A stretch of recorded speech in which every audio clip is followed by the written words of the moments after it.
System में जो for the perfect coordinated movement जो है, जो मोटर सेंटर हैं of the central nervous system, वो क्या रिसीव कर रहे होते हैं, एक्यूरेट इन्फॉर्मेशन रिसीव कर रहे होते हैं, किससे, थ्रू द प्रोप्रिसेप्टिव पाथवे से, और recording the attention in the muscle by the mean of muscle स्पैनम, और जो मसल की जो टेंशन है वो रिकॉर्ड कर रहे होते हैं मसल स्पैनम, और the position of the body in space जो है वो हो रही होती है bye mean of लेब्रिंथाइन।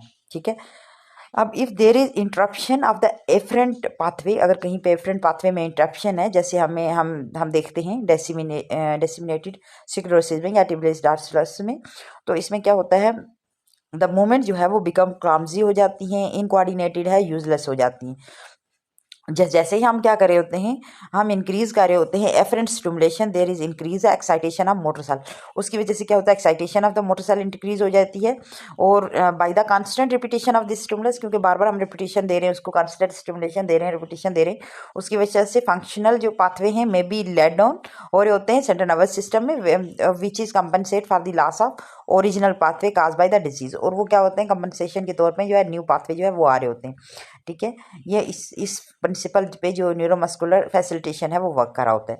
In order to gain a maximum response in the muscle, there must be maximum excitation of anterior horn cell, obviously उस एंटीरियर हार्न सेल को maximum excitation होनी चाहिए।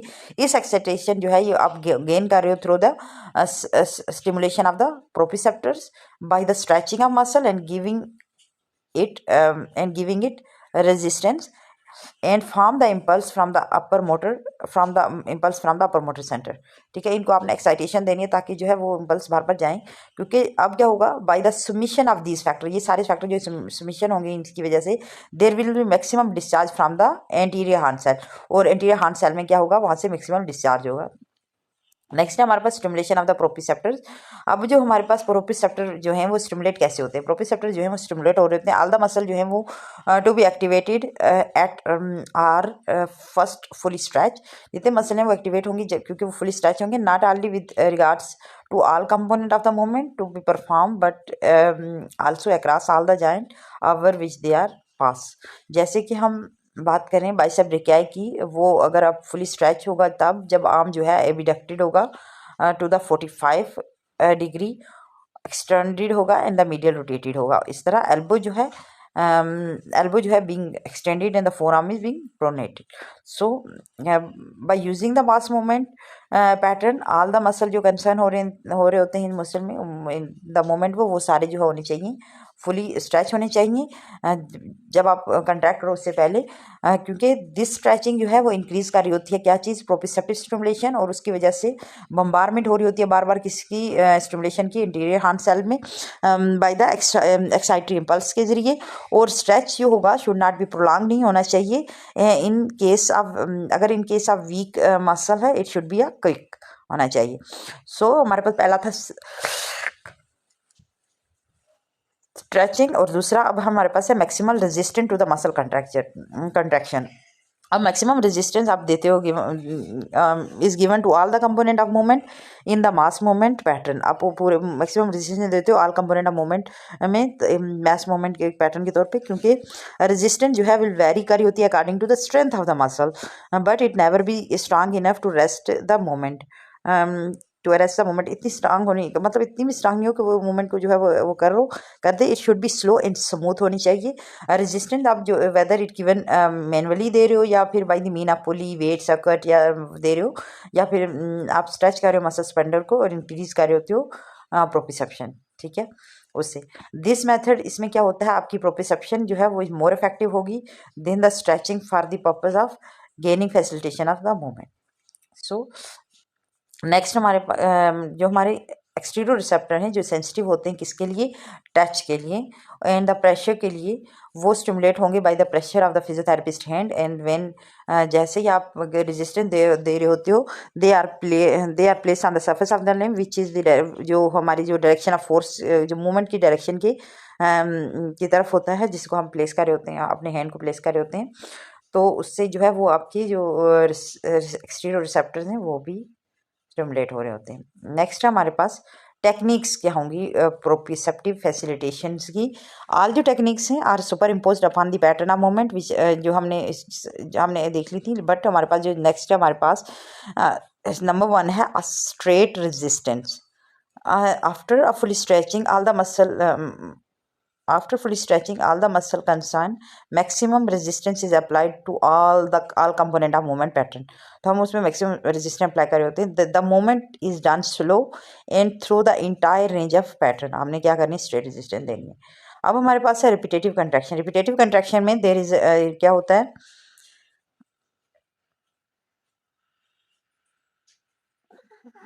रिपीटेटिव कंट्रैक्शन में there is a useful techniques for building up.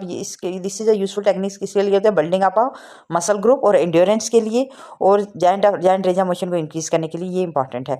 It is only use when the muscle capable for fair contraction. जब उसमें fair contraction होगी तो तब हम ये यूज कर रहे होते हैं. After fully stretching the muscle in all it's component, और हम आस्क करते हैं पेशेंट को, बोलते हैं कि वो मूव करे इन अ रिक्वायर्ड डायरेक्शन, और रेजिस्टेंस आप दे रहे होते हो in given to the moment as far as कहाँ पे रेजिस्टेंस आप देते हो, कहाँ पे, जहाँ पे जो strongest part of the range है वहाँ पे देते हो, और उस जगह पे देते हो जहाँ पे मसल जो है able to contract more strongly, वहाँ पे आप देते हो. अब पेशेंट को आप आस्क करते हो, बोलते हो कि आप होल्ड करें against the resistance, and the contraction जो है वो अब क्या हो जाएंगी, आइसोमेट्रिक बन जाएंगी. During the period of holding physiotherapist क्या करेगी, gradually try to increase the resistance. आस्ता आस्ता क्या करेगा, इंक्रीज करेगा resistance. And when a buildup is felt the patient is asked to move again. अब फिर क्या पेशेंट को बोलोगे कि वो आगे दोबारा से इसको मूव करे. वाइल द फिजियोथेरेपिस्ट क्या करे, मोमेंटरली क्या करेगा, ईज अप करेगा रेजिस्टेंस को, और क्या करेगा पेशेंट जो है वो क्या करेगा, जो वो जैसे ही अपनी रेजिस्टेंस को ईज करेगा तो मूवमेंट जो है अलाउ हो जाएगी. बट आपने यहाँ पे जो है फिर भी आपने मैक्सिमम रेजिस्टेंस जो है उस मोमेंट के लिए देनी है. ठीक है. दिस टेक्निक्स जो है इसको आप रिपीट करोगे throughout as a full range as possible. ठीक हो गया. नेक्स्ट हमारे पास रिवर्सल में ये टेक्निक्स फैसिलिटेटरी टेक्निक्स होती है which is based on the successive induction. इसमें जो frequency in a sport activity when power जहाँ पे नीडेड होता है, needed the prime mover muscle are fully stretch by the contraction of antagonistic muscle इनमें in a weight throwing. This technique आप use कर रहे होते हो जब आप power when power is called for, या फिर आप also for gain relaxation in the group of muscle and the for the re education of the coordinated movement. यहाँ पे हमारे पास ये रिवर्सल के दो टेक्निक्स हैं. एक है हमारे पास स्लो रिवर्सल. ठीक है. स्लो रिवर्सल में क्या होता है, क्योंकि एज द नेम एम्प्लाइज जो एक्सरसाइज है which include to movement in opposite direction. For instant flexion adduction for the leg is immediately followed by the extension and abduction with no relaxation moment between. So उसमें relaxation नहीं हो रही थी. This last point is important. For its relaxation is allowed at the change of direction. All the excitatory impulse which have been submitted to the anterior horn cell will be dissipated हो जाएंगी, dissipated, and there will be no build-up of power. ठीक है.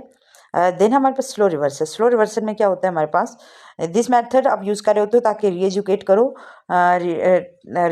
Reduce करो spasm को और increase करो joint range of motion को, क्योंकि the limb is move to the point which it is unable to move further owing to spasm or the pain. क्योंकि pain की वजह से वो मूव नहीं कर रहा होता, तो इसलिए जो है आप मूव करवाते हो. For the following sequence is now take place.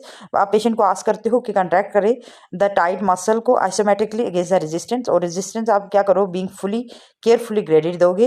When maximum contraction आप गेन की विदाउट पेन, और पेशेंट को कहोगे रिलैक्स करे, और immediately followed by the isometric contraction of the antagonistic muscle. यानी कि आपने एंटागोनिस्टिक मसल में फिर क्या किया, इन द स्पैजम आपने कंट्रैक्शन दी. इसमें ये मोस्ट इंपॉर्टेंट यहाँ पे है कि to see the patient relax the moment in are the slow और स्मूथ होनी चाहिए. सीक्वेंस आप रिपीट करोगे, और तो जो कंट्रैक्शन होगी टाइट मसल की मस्ट आल्सो भी आइसोमेट्रिक होनी चाहिए. And in this way range जो है वो आप गेन करते हो. But active relaxation, reciprocal relaxation are utilize in this techniques. Next हमारे पास reflex activity. Reflex activity is another mean of facilitation. इसमें क्या होता है, बैलेंस रिएक्शन बैलेंस रिएक्शन जो रिस्पॉन्सिबल होते हैं ताकि वो मेंटेन करें या फिर रीगेन करें इक्विलिब्रियम, जो आप जो एक्टिवेट होती है bye pushing the patient of balance. ठीक है। अब क्या होता है, अब मास रिफ्लेक्स मोमेंट जो है आप ब्राट कर रहे होते हो into play, therefore bring into the action of the weak muscle. इसमें क्या होता है, विच क्योंकि इसमें आप कंपोनेंट ऑफ दिस मोमेंट आपको यूज कर रहे होते हो, the harder the push the greater will be response of the muscle which save the patient from falling. ठीक है, क्योंकि हमारे पास ये अहम इसलिए होता है दैट द करेक्ट जब आप position start and the patient able to maintain it, आप क्या करते हो, पेशेंट को टच करते हो करेक्ट पोजीशन, और पेशेंट काबिल होता है कि वो मैनेज करे बिफोर, और फिर आप क्या करते हो, इस टेक्निक्स को अप्लाई करते हो ताकि जो है वो करेक्टली इसको हैंडल कर सके। आप at first the push may be gentle और स्लो होना चाहिए, और command being do not let me move you to the right, do not let me move you to the left, do not let me to turn you। तो इस तरह आप क्या करते हो, उस पेशेंट को कमांड देते रहते हो साथ साथ, ताकि जो है पेशेंट को पता चले अब मेरे साथ क्या होने वाला है। अब the hand of the physiotherapist जो है केयरली प्लेस करेगा in the direction of movement, और जैसे ही patient able to control this movement the push में भी क्विकर हो जाएगा, और फ्रॉम द अननोन डायरेक्शन से भी हो सकता है वो। अब जो result is a pure reflexation movement automatically being the patient back into the centre position. अब अगर आपने क्विक मूवमेंट करवाई तो एकदम से पेशेंट जो है अपनी पुरानी पोजीशन पे आ जाता है। The position chosen for this type of exercise ये डिपेंड कर रहा होती है कि कौन सी हमने पोजीशन चूज करनी है, वो एबिलिटी ऑफ द पेशेंट कि जिस पे वो पेशेंट इजीली मेंटेन कर सके ना, वो वाली हम पोजीशन चूज करते हैं। जैसे कि देयर में be given in lying position होगी, प्रोन नीलिंग है, अपराइट लीनिंग है, एसिमेट्रिकल नीलिंग, हाफ नीलिंग जिसको कहते हैं, हील सिटिंग यानी सिट नीलिंग होगी, सिटिंग है, स्टैंडिंग है, हाफ स्टैंडिंग है, पोजीशन दे सकते हैं।